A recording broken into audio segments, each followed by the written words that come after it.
Hi guys, and welcome to another episode of the Work Knits podcast. For those who are new to the channel, hello, welcome. My name is Lauren, and for returning viewers, thank you so much for coming to spend some time with me again. I have got a lot to catch you up on. It's been a very busy couple of weeks and I've done quite a lot of knitting, but there's also lots coming down the pipeline that I'm really keen to discuss with you all. So grab a coffee, grab a nice snack, something nice to eat, and get settled in. And I'm really excited to chat with you today. So this is actually my second time recording this today. I woke up really bright and early. It's Friday the 16th and I recorded an episode, and well, let's put it this way, you could tell I had just woken up. So we're gonna go for a take two and bring you a much fresher version, I hope. So first on the list for today is festivals, yarn festivals. Please comment below the festivals you're attending, any recommendations, and any that you'd really love to see me at. I will do my best to come to as many yarn festivals as possible this year, including some international ones, so they don't just have to be based here in the UK. But I'd really love to hear where you're going and what you're up to. The first festival on my list is Unravel, which is in Farnham in the UK, and that's next week. I'm going to be going on the Friday if anyone else is heading there, and I'm really looking forward to just some quality time talking to other makers and just enjoying being in a really creative space with a number of other people sharing the love of craft. So that's me next week. I don't have any branded merch to hand out, I'm afraid, but I will look at doing that for some future knits and for future festivals to hand out. I think that could be really fun, but not for this time, I'm afraid. In terms of other festivals on my radar, I am looking into going to Leeds Yarn Festival and the Yorkshire Yarn Festival. I think there are a couple of those. I think there's Yarndale and York, so one of those. I'm having a look at some of the ones here in the southwest of the UK, and then I'm also having a look at a couple in Norway and a couple in Spain. So do let me know if you've got any recommendations, but very keen to head to Europe for a couple of those and check those out. So as I say, let me know what you're doing down below, would love to hear.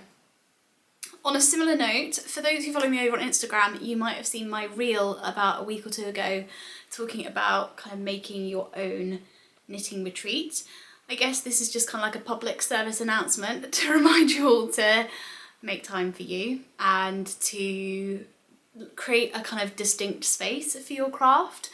I know not all of us can afford to go on official knitting retreats, or either time-wise or financially or otherwise, but we can all afford to block out some time that is reserved for us to enjoy our craft. And I know some of us are very good at it, some of us fit our craft in around everyday life, some of us catch 20 minutes here or there completely ad hoc. Whatever it is that you do, try to just block out a chunk of time, make yourself a nice hot drink or your favourite beverage, get yourself some snacks, and get yourself some content or part of your craft that you just don't normally have the time to do, whether that's trawling Ravelry for new patterns, whether that's learning a new skill through some YouTube videos, whatever it is, make time. It's so worth it. It will really fill your cup back up, so to speak. So yeah, if you haven't checked out my reel on Instagram, head on over, have a look, and you'll get a glimpse of kind of how I set up my own little DIY mini knitting retreat for a couple of hours the other morning. But yeah, I really enjoyed it, and hope that others will too. So that's it for admin, I think, in terms of festivals and knitting retreats. But before I move on to what I've been knitting in the last 2 weeks, I wanted to quickly thank everyone for the warm reception to my new pattern, the Melange collar.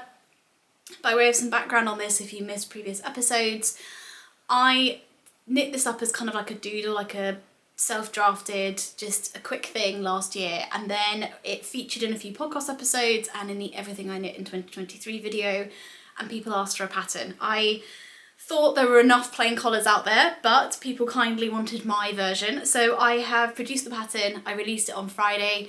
It's up on Ravelry, but if Ravelry is not accessible to you, then please feel free to contact me directly via Instagram, and I can arrange to send you a PDF copy and we can kind of do payment outside of Ravelry. That's fine.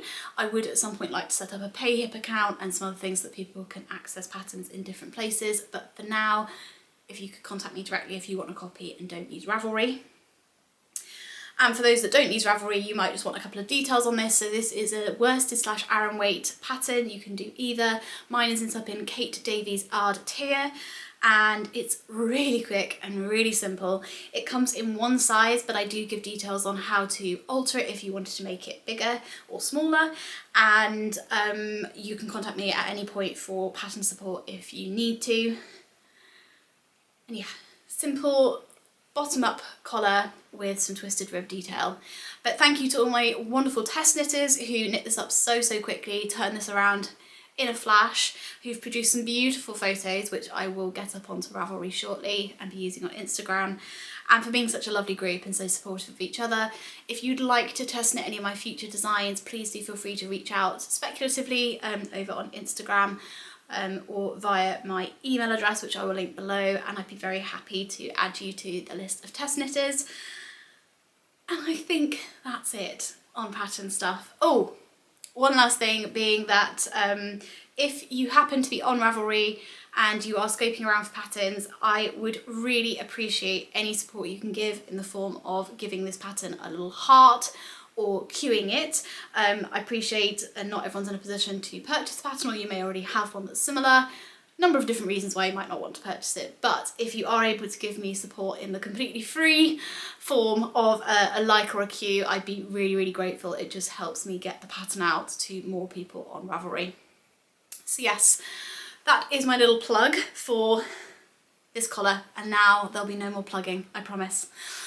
Okay, so with all that in mind, what have I been knitting on in the last couple of weeks? Well, there is quite a lot to bring you. I actually haven't got any finished objects, but that's because I've cast my net quite wide in the last 2 weeks and I've been knitting on loads of different things, and I've been so excited to come and tell you more about them.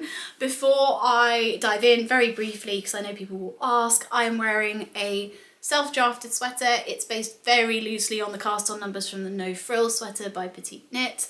It is knit up in Holst Garn, super soft, in the colourway Tundra. And it's got a stitch detail going right down the front, as you might be able to see. It's got some very long cuffs, and those are knit accidentally at 2 different gauges, sub-ideal. It's got a very deep hem and just a single folded neckline. But I absolutely love the length of these ribbed cuffs and would definitely do that again. And yeah, I think I finished this jumper a few years ago, but I altered the length of the sleeves at the beginning of last year.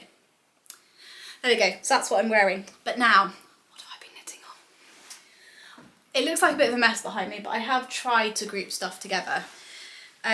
So last week, the last episode, I said I was going to try and finish the second half of these 2 accessories. So this is the Tale of Morocco socks by VickeVira. These are obviously colourwork socks, and I'm knitting these in Malabrigo Ultimate Sock in the colourway Zinnias, and then I'm using just kind of a nondescript white sock yarn that I'm not sure what the brand is or anything for the contrast. So this was a half finished object last episode, and the other half finished object I had was one part of my version of the Field Mittens by Camilla Vad. As you'll see, I've only done 1 repeat of the grain pattern, and then I've just kind of freestyled it above that. So I said I wanted to finish these 2 projects by this week. Well, shock horror, I haven't, but I have at least made big progress on them and cast them both on, which I think is the main thing, because I just didn't want to get second sock syndrome, second mitt syndrome, you know what I mean. So I have done the cuff of my second mitten. These are being knit up in Filcolana Pernilla in the colourway Marzipan on 3mm needles. And I have done both the Latvian braids and started on the colourwork cuff on my second sock. So we are making progress, guys. Right, speaking of progress, these are now just going to be dumped on the floor. Very respectful way to treat my knitting, I know. And I'm hoping my phone's not going to go off again in the background because I have forgotten to mute it. So those are 2 projects that you are familiar with from last time. The third project you will be familiar with is my test knit for the Strandhill Collar and Slipover by Contour Knit. And last time I showed this to you, I had worked a decent chunk of the back panel, basically. Well, I'm playing a little bit of yarn chicken with this, so I've done something a bit funky, but I quite like it. I'll show you. So this is the back panel. I have extended it somewhat. This design has got the most beautiful twisted cable texture and a really nice border. I have then picked up I put that back on hold, and I've then picked up the shoulders, and I have knit both front shoulders and a chunk of the front panel. That's now also on hold because, as I said, yarn chicken. So I'm going to pick up and knit the collar, and then I'm going to see what yarn I've got left, and then I'm going to take off a little bit of that to leave ready to do the ties at the waist, and the remaining yarn I'm going to divide in half and do on the front and the back and see how far I get with them. Sharon, Contour Knit, has given us a kind of idea of yardage. Now, I bought quite a lot less than that, which is totally on me. Because I'm knitting the second size, I thought I wouldn't quite need the amount stated. We will see. It might surprise me and I might get a pretty decent length slipover with the yarn, but I've got 2 balls of each left. I'm holding Fyberspates Cumulus, which is their Suri Alpaca base in the shade Natural, with Filcolana Arwetta in this kind of oatmeal shade. Now, as you can see, I'm cutting both yarns at the point where I finish each ball of the Fyberspates Cumulus, and I have about this much left of the Arwetta each time. The Arwetta's got more yardage because those are in 50 gram hanks and the Cumulus is in 25 gram little ball cake things. So it might be that, yeah, I end up with lots of this left over, and it might be I have to buy another ball of the Fyberspates Cumulus. We will just see. But what I am open to, and I need to check with the designer, but a modification I'd be quite happy with is if my slipover actually ends at the waist and then I do the ties just above the rib. Whereas in her sample, Sharon's knit it so it falls like further towards your hips and then it's got the little ties at the waist. That would be my preference anyway in terms of how I tend to wear these things, but let's just see how far I get. But pretty big progress. This, I'm really, really happy with the finished item. I think it looks really polished, if you can imagine it without all these ends hanging off it. And I think the edges are really beautiful. So I'm really enjoying knitting it because of what's coming off the needles. But I'm just not someone who particularly enjoys knitting cables and texture. I do it for the finished product. And that's mainly because I'm not very good at doing it without looking, which means I end up spending hours with my head down looking at what I'm doing. Whereas I prefer knitting where I can look up and kind of, you know, talk to people and stuff. So yeah, this is definitely a product knit, but that's not because of the pattern, that's just because of the type of knitter I am. So yeah, there we go. Really big progress on that though. I feel I've like over doubled that in size, so that's really exciting. Okay. So those are 3 projects you're really familiar with. I think in regards to the accessories, the Field Mittens I kind of just want to get done. Those are for my trip to Edinburgh at the beginning of March. I'm really excited and just want something to keep my hands warm. In fact, to be honest, I'll probably wear them around the house too. A little bit like cables and texture, the grain motif is just not my favourite to work. It looks beautiful, but I don't enjoy the process of making it. I think for someone who loves really intricate knitting, it's perfect. But I'm quite pleased I didn't cast on the jumper, which I was quite taken with, or the cardigan, because I just wouldn't have finished the yoke and it would have been a real shame. Pleased I tested it on a mitten. So those I think will come off my needles quite quickly. And then socks, I'm wearing thick socks so much around the house at the moment. I have got really cold feet and the house is pretty chilly. So I am really in need of bulking out my knitted sock wardrobe, so to speak. So those Taylor Morocco socks are going to go straight into rotation, and I think you'll be seeing me casting on several more pairs of socks, which is totally unlike me. I am not normally a sock knitter, but I've realised I really love colourwork socks. They have to be some of my favourites. So there might be a few vanilla pairs of socks, maybe some ribbed socks, and maybe some colourwork socks in the very near future. But before I cast on more socks, and because I've only got so many pairs of little tiny sock killers, I like the little 9-inch circulars for my socks, Chargoos 2.5mm, and then I use a longer Chargoo 2.5 for the toes to do kind of magic loop. But yeah, I only have so many pairs of those. So in the meantime, I have cast on a whole load of sweaters, and it seems to be that I always have 3 sweaters on the go at the moment. But after much anticipation, I have finally cast on, and it's actually pretty true to colour on camera, amazingly. I finally cast on the Downtown Hoodie by Tori Yu, which I'm really excited about. This is a DK weight hoodie pattern. She has got a pink sample actually in bright pink, which I love, and she's also got a kind of purple one with some kind of beige stripes. I am going to do mine all in this hot pink, and then I am going to do the kind of cast off, cast on edges in navy blue. And then it's got some really cool functioning cords, like pull cords on the hood, and I'm going to do those in navy too. So yeah, really excited. I've made a hood before, but I've never done one attached to a sweater. So that's going to be a really good experience. I have also never knitted with this yarn before. This is Prima DK, which is a sustainable recycled acrylic yarn, and is super cost effective at £3 a ball. I've got 4 balls, and then the navy I'm using is an acrylic yarn. I think that one unfortunately isn't recycled, but that was like £2.35 a ball. So really excited to be using these yarns and to be able to tell you what I think. And what else can I say about this? I have gone up a needle size, so I'm using 4.5mm needles.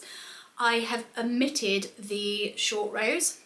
This is going to be a trend you're going to see from me in 2024. I don't like short rows. It's not that I don't like working them, I don't like what they do to the finished garment on me. I end up with a bump of fabric at the back that does not sit flat. And I have tried so many different short row techniques. I think it's just to do with the shape of my body. But yeah, it doesn't work for me. The only time I've seen it work on me is in a cardigan, and I think that's because the front can sit lower because it's open. It's not being held up by the fact that it's kind of a single plane of fabric, if that makes sense. But yeah, controversial opinion, not doing any short rows. So I'm just working the raglans. I am also working my favourite increase technique as opposed to what's in the pattern. I know lots of people like make one right and left leaning by picking up the bar in between 2 stitches. Another controversial opinion coming. Gosh, they're like bam, bam, bam today. My other controversial opinion is everyone seems to do those differently. I don't really think you can tell which way they're leaning, I'm going to be really honest. I think it's about what's happening with the fabric around the increase that makes it do whatever. And I know that someone could argue that technically one leg sits over the other, but yeah, I've done whole sweaters where I've only ever, for example, picked up the bar and knit through the back loop. I've not then switched to doing anything different for a right or a left. I've just done the same every single time, and it looks just as good as switching them and whatever. So that's my thought on make one right and left. But my favourite increase to work, particularly when you're doing kind of raglans, is the knit one front back, and I actually really love the little purl bump it creates. I think it makes the garment look really tailored, and it almost gives the effect that it's been seamed. So I really love that. So that's the increase that I'm using. I find it flows really beautifully as I'm knitting, so yeah, I'm happy. So I'm just going to keep working away on this. This is now my only stockinette project on the needle. No, I'm telling a lie. I have 2 stockinette projects now on the needles. There was a period where I only had textures and colour work. So I'm very relieved to have a stockinette project on the go, and I think I'm going to really love this hoodie. The fabric it's making is really gorgeous. So that is the Downtown Hoodie by Tori Yu. I have also cast on, let me find it. I have also cast on a new design, which actually is one that, a bit like the melange collar, is kind of by request from you guys. Gosh, you're so supportive of me and my knitting, and not just in sitting here and listening to me ramble, but as in, you know, wanting to be able to replicate what I do. It's very humbling. because I'm just kind of playing around with yarn a bit over here. But one of the things that you guys picked up on towards the end of last year was my so-called Tresco, or like doodle sweater, I was calling it, and it was called that because I literally didn't do any maths, I didn't plan it, I just knitted and increased when it felt right and tried it on a lot and etc. It was a kind of grey sweater, dark grey sweater with light grey colourwork and some really big cuffs and a big split hem. And you all seemed to really love it, but also seemed really interested in the construction method I used, which was a composite of circular yoke, almost like a set-in sleeve style, and raglan all in one. And it's to allow for the fact that we all have different proportions and different ratios of arm circumference to bust circumference to different depths from top of our shoulder to under bust. We all have different, you know, we're not this set scaled version of different measurements. All our bodies are unique and beautiful. So this composite construction method should really allow every knitter to tailor a jumper that fits their proportions exactly. Trying to write up how you do that is proving really quite tricky, but I'm bringing on the challenge. Like, let's do this, guys. It's got to be put out there for everyone to use. So I am knitting up my sample that I'm using to kind of write up the pattern. This is going to be a kind of spring jumper, like a nice lightweight but woolly. And I'm knitting this up in Filcolana Saga, which is a beautiful lamb's wool. And I have basically knit the round yoke part that forms the first part of the construction. And I now need to figure out how many stitches to put on for the tops of sleeves, and then how much I'm going to work straight on the front and the back. So yeah, we're learning a lot. I'm knitting this up on 3.75mm needles. The idea being this is kind of like a fingering weight project, but you've kind of got just that ever so slightly looser gauge just to help with the knitting process. There will be some cool little details, but in the most part it will be a nice stockinette, mindless knit. And the main focus is really on the construction, and the fit is the main focus. So that's progressing quite well. I don't think this was on the needles for the last episode, although please feel free to correct me if I'm wrong, but I don't think so, and I've knit a lot, so happy with that. Colourway for the Saga will be down below in the description box, along with details on all the other projects I am discussing.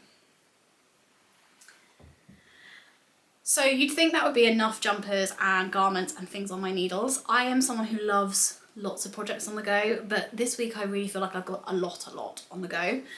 But alas, I have cast on something else, reaching behind me here to grab it. So, there needs to be a little bit of introduction with this one. When I spoke about this one the first time I recorded this episode, I rambled quite a bit, so I'm going to try to be as succinct as possible.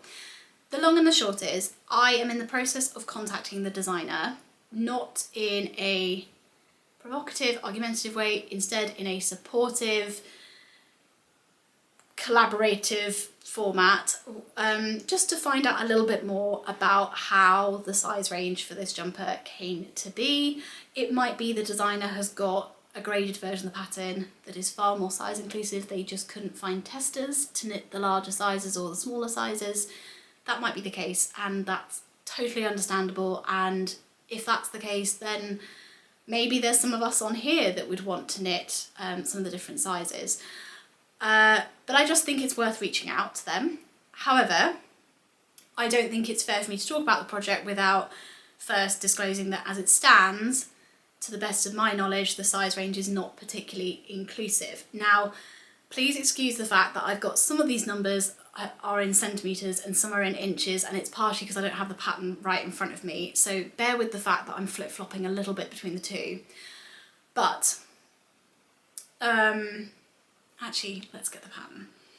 Okay, so I've got the pattern up in front of me because I don't want to misquote this and I don't want to confuse people with different measurements, but the pattern ranges from a circumference of 98 centimetres bust through to 164 centimetre bust. That would be fine. However, When you then, so that's what I read initially and thought, great, good range. That ranges, if you're an inches person, from about 38.5 inches to 64.5. So maybe lacking a few sizes on the smaller end, but generally pretty good. When you then read the size guide, it says this is designed to have approximately 20 to 28 centimetres or 8 to 11 inches of positive ease. So when you want to find, so it says find your personal bust circumference by measuring around your chest, that's fine. Then look at the measurements at the beginning of the pattern. Positive ease is the difference between your personal measurement and the sweater's measurement. So you need to, that 164 centimetres is not 164 centimetres for the individual, that's the finished sweater size. And when you're working with 20 to 28 centimetres positive ease, or 8 to 11 inches, that is a lot of positive ease. The other thing is that this would mean that for me, I am a, and I don't mind disclosing this, they're just numbers, I am a UK dress size between like an 8 and a 10, sometimes even a 12 on my bottom half. But in sweater size, in knitting world, I tend to knit somewhere between the kind of small / medium / large, like I'm in that middle of the range. Based on this sizing guide, I would be large or extra large, which I don't mind as a principle, but that, like, intrinsically, if I'm normally a medium, that intrinsically means that this is going to exclude people either end. So that is why I want to reach out to the designer and just see what room there is to increase the size inclusivity of this pattern. I've decided that 8 to 11 inches of positive ease is far too much for me. So I am actually knitting the smallest or second smallest size, which will maybe have more like 2 to 4 inches of positive ease for me. So that's what I'm doing. I appreciate all of that. People have lots of thoughts. I'm trying to kind of solve it, but I also want to be transparent that I bought the pattern thinking it was size inclusive, and then having bought it, even then when I then realised it wasn't, I was a bit like, well, I've bought this pattern, how can I make it work for me, and try to kind of bring a positive from it. So I have cast on, and I kind of wanted to be transparent of what I'm knitting. So I hope that that's all come across in the way that I've intended it to. If people have questions or want to chat about it, of course I'm very happy to. If anyone wants to educate me on any point, if I have erred in any of that, do let me know. What am I knitting this? How am I knitting this? Putting all of that to one side. I am knitting this on 4mm needles. The main colour is Holst Garn Super Soft in their white colourway off a cone, and I have just then balled up a load separately so that I can hold it double. That is the main background. This sweater has got colourwork and texture, which I think is gorgeous in stripes. And then for the colourwork, I'm holding a bright orange Filcolana Arwetta hank, and then this Camo Rose Midnight Sole, which is a alpaca wool tencel blend, I believe. I've got that right. So it's a little bit coarser and a bit more substantial than some other alpaca fluffy yarns that I've tried. And this is how much I've knit. So I've knit most of the back panel before I then need to put this on hold and then pick up the front and knit down. So some progress. I don't feel like I've picked this up masses on yet. I feel like I've made a decent amount of progress. It does involve some colourwork flat, but I think it's quite a good project to learn colourwork flat on, because and for experienced colourwork knitters, you'll know this. If you have not done colourwork flat before, this might be helpful. You have to read your chart, instead of keep going from whichever corner the designer has specified, instead of keep reading it from that corner and across, you have to read it that way, then that way, then that way, then that way. And I know this seems really obvious, but when you are in the mindset of, okay, colourwork, I always start on this side, which for in the round you do, it just takes a moment. This one's quite nice because the chart is exactly the same whichever way you read it, so you can default if you need to. So yeah, that's how much I've knit. I will let you know what happens from conversations with the designer. And actually, having said all that, I don't think I've told you what this is. This is the terracotta sweater, which has just been released by Leni Holm. I think I pronounced their name correctly. They also produced the porcelain sweater, which was very popular last year. So yeah, really beautiful designs, really lovely aesthetic. Looks like seems like a very lovely person in terms of the way they interact with people on Instagram and stuff. So I'm looking forward to a nice collaborative conversation with them. But that is my other cast on from these 2 weeks. So, as I said, lots of knitting. Not too fussed that nothing really feels finished. That's okay by me. Some weeks I'm like desperate to have stuff finished. I'm just enjoying the process with most of those. I've also been doing a little bit of sewing. I'm not going to show that just because it's in a stage that's quite difficult to show, but I'm basically making some bolster cushion covers for this room. And what else have I been up to? I haven't done any spinning, but I'm hoping to pick that up this afternoon. I have a knitty friend coming over and I'm hoping they're going to give me a few pointers to improve my drop spindling, so I'm excited. Which leads me on to some acquisitions. There aren't very many this week and I'm kind of saving my pennies for the Yarn Festival next week, but one was pretty essential really, given the discussion we've just had around size inclusivity, patterns, and me producing that pattern that I really want to fit perfectly. I have acquired the Knitter's Pattern Writing Handbook, which will hopefully improve all of my patterns. I will go and do hopefully updates of all my different patterns on Ravelry. But this also provides me with a set of like a sizing chart, a very size inclusive sizing chart,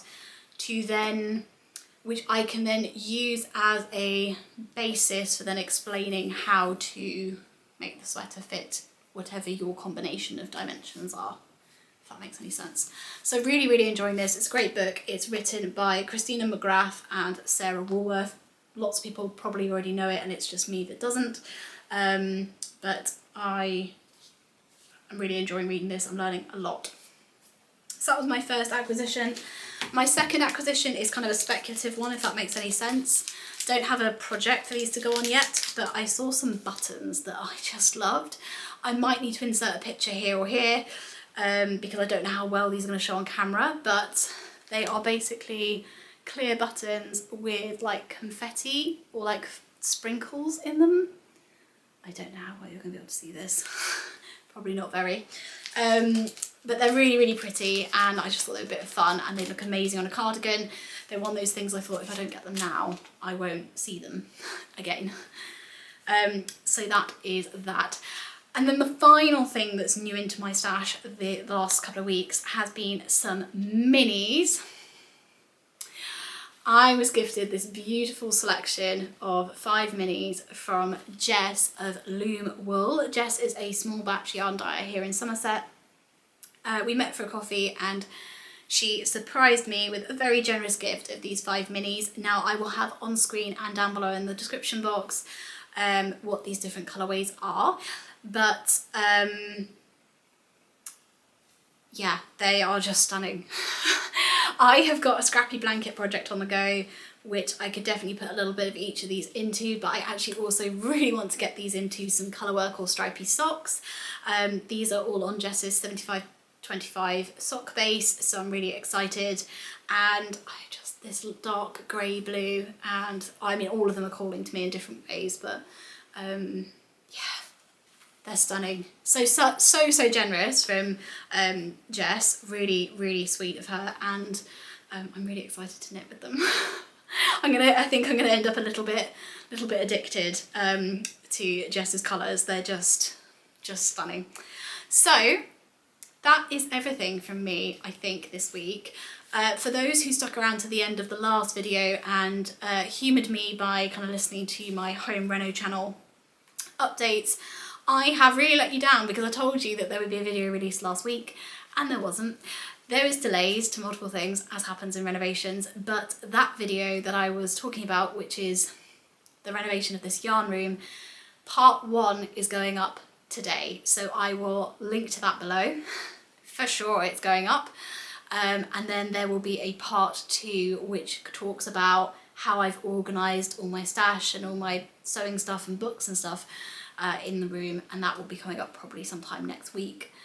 So yeah, that is that. And then another video that will be coming up on this channel will be a tour and a kind of lowdown on Unravel, which will probably be up next weekend. So if you are unable to attend Unravel and you'd like to go, or maybe you haven't heard of it and would like to get a sense of it, you can come vicariously with me on that video next weekend. But I think that is it really. I've not got any massive life updates. I'm just still transitioning with the move down here. I was meant to kind of give myself January to really recharge, but for multiple reasons that didn't happen. So I'm coming into February quite tired, and I think, you know, everything's kind of finally catching up on me, and I'm kind of beginning to relax. But you know, you go through that cycle where you feel a bit almost worse than you did before, because you're finally just coming down off all the stress. So I'm kind of trying to let myself sleep when I need to sleep. I'm taking naps during the day. I feel a bit like a toddler. I need lots of snacks and naps. But aside from that, I'm actually really good. I'm really enjoying spending time renovating the house and talking to you guys more and knitting more. I've got so many ideas for designs, so you'll be seeing a lot more of those coming this year. And yeah, just generally pretty good. I hope you're all good. I hope everyone's well. I absolutely love it when you let me know down below what you're up to, what you're knitting on, how you're doing. People who reach out to me on Instagram and carry on the conversation over there. I absolutely love it. This, you know, spending more time with this community is bringing me so much joy. So please do keep reaching out. I respond to and I read every single one of your comments. If you reply to my reply and I don't respond, I am still trying to address with YouTube why I'm not getting notifications of those, but please know that I love every comment, and I do read them all. So yes, that's me. Anyway, I'm rambling now, so I'm going to leave you guys to it. I am going to set up for a bit of a knit and natter this afternoon, tidy things up a bit, and get this video launched. So from me, bye for now, have a great week, and I will speak to you very soon.